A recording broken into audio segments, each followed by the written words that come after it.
I figure with your Denver Broncos playing tonight, I figured, in the theme of things, if you can see that, I'm not sure where the camera is. I mean, you have to look at my ugly face, but I sure should know.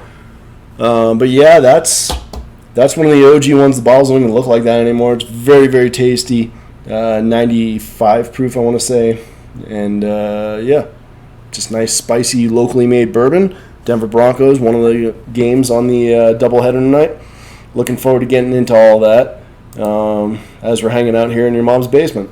So, let's take a look at quarterback for this 2-game slate. We are looking at the top at ladies, the worst possible date, but fellas, one of the better fantasy producers you could have.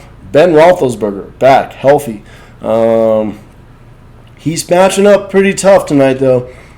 New York Giants, a lot of these caution because, most of these ratings for the defense that he's playing against, they're not there anymore. New York has done a very good job of upgrading their secondary. They went out and they got Logan Ryan he was on the Titans, one of the tougher slot cornerbacks in the league, who's going to be seeing a lot of Juju Smith tonight. That's going to be an interesting matchup. Giants also did a pretty good job beefing up their secondary a little, beefed up their O-line a bunch, making Saquon an interesting play as well. But, I like all four of these guys for different reasons. Ben's going to probably have he's projected to have the highest raw point total, I think. He probably won't have as efficient a fantasy point production because he's the most expensive. Your boy Danny Dimes down there, who he's squaring off against, he'll probably be a little bit lower owned and has an opportunity to produce around the same amount.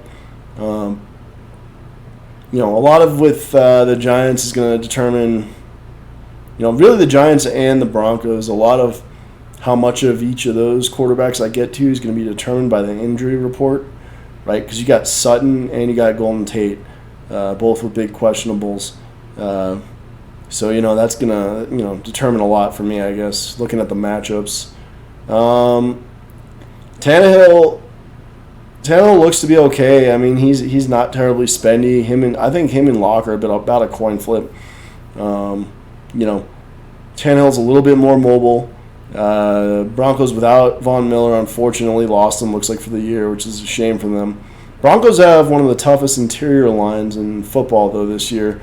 Last year, Derrick Henry put up a 4 against that team. So, I mean, we'll see what happens. It looks like, on paper at least, it looks like the Broncos match up more favorably if Sutton plays against Tennessee's secondary. Malcolm Butler out there, been hot garbage for about 3 seasons. Sutton, he would take Sutton. I think Sutton has him by like 25 pounds or so. So definitely, he's going to win most of those matchups, especially in the red area. But yeah, just moving along to running backs here.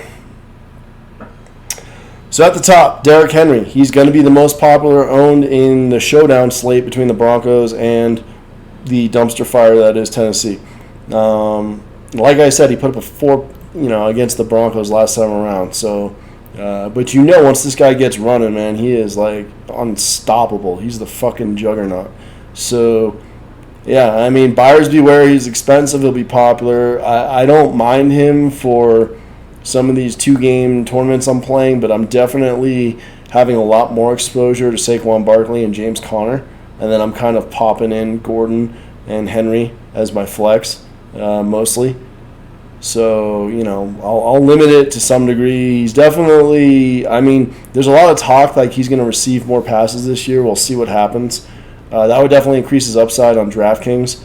But there's also way more talk coming out of the Giants camp that Saquon is going to be used more like Christian McCaffrey like they did in the first season. And he's going to be running behind the best offensive line the Giants have had since he's been on that team. They've drafted and made some moves in the offseason. So I definitely like Saquon better, Connor better while he's healthy. Just sees an awful lot. Both these teams like to go to the backs a lot. One thing to pay attention to, a popular game stack, will be Danny Dimes at quarterback with Saquon. And then really the big question mark is Golden Tate. Like, if that guy plays, I'll probably have him in 100% of my lineups tonight. He's super cheap, high volume, May not be able to break it completely into the red zone, but he's going to see a lot of looks from Danny Dimes. These young guys always like throwing in their slot receivers, and on the outside, they're just not matching up as well. So definitely pay attention to Twitter. Take a look at that. We kind of went over these. Gordon, some question marks between Gordon and Lindsey. Look, Lindsey's a great pass catcher. Unfortunately, he was not super efficient with the ball once he got it in his hands. His yards after contact were not very good after his catch. So I expect Melvin Gordon to take at least 60% and the majority of the red zone, although Royce Freeman might be able to snake a little bit of the goal line too. It depends on what they want to do. But if I'm going to play any of them, I'm going to play Gordon on the Broncos there. We kind of went over everything else. I mean, I don't really want anything to do with any of this nonsense. Freeman, if he was cheaper, I'd throw a shot at him as a punt play, but at 4K, no thank you. Let's look at wide receivers. We talked a little. You got the Juju Logan Ryan matchup. He still looks to be a good guy from raw points, but again, just like Ben, it's like he's got raw points, so on a showdown slate, you might need him. On a 2-game slate, you're looking for a little bit more efficiency, so he's not going to be in all my lineups. I think the more important thing to do tonight is get the Deontay Johnson, James Washington guessing game right. That's going to be, you're going to want, obviously, the running back, but, it's going to be which one of these guys on the outside is going to wind up getting that touchdown. That's really going to, separate the men from the boys there. So that's what you'll have to pay attention to on the Pittsburgh side. I lean a little bit more towards Johnson. Title of my sex tape. Shout out DFS Bachelor.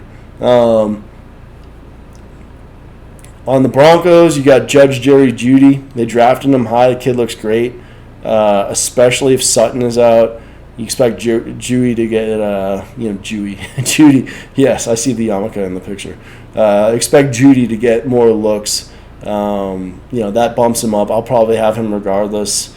If you look at A.J. Brown, he'll probably be one of the top-owned captains on the showdown between these two teams.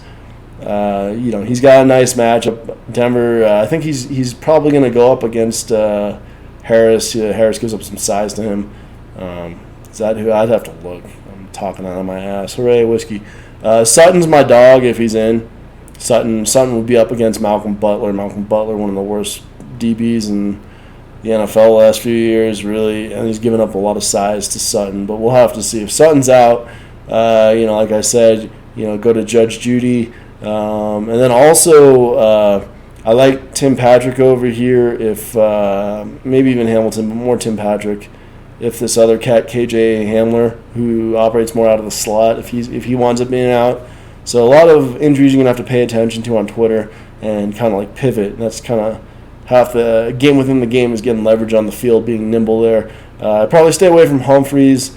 Maybe on a showdown slate for some value if he's part of my bring back, but I think there are better options out there. Golden Tate's my number one cat. Lock him in all if he plays tonight. If not, we're going to take Sterling Shepard. He's the one who's going to wind up taking Slate's reps out of the slot, so I'll be looking to go with him. Might take a couple of dart throws on Slayton. He may have improved again. He had a pretty decent year last year. Just a little tougher matchup on the outside with the younger quarterback. You don't know that he's going to want to throw against that really tough Pittsburgh secondary on the outside. It's kind of a more dangerous throw. So, although they will be playing from behind, so he is going to have to throw the ball, at least if Vegas is correct. So, looking at tight ends.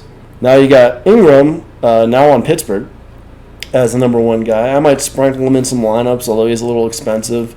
Fant, I'm going to stay away from. If I'm in a showdown slate, I might look to him because he might catch a red zone target. He might get looked at there. But just for the price, I would much rather go to Ebron. Again, if Golden Tate's out, folks, Eric Ebron, and that boy's going to eat. So, he's probably going to see a bunch of targets no matter what. I really like probably the top guy I'll play the most of is Jonnu Smith in this little shit show 2-game because, he's kind of been improving. He's now the only tight end in Tennessee. Tennessee's offense tends to have a lot of extra involvement in Jonnu Smith.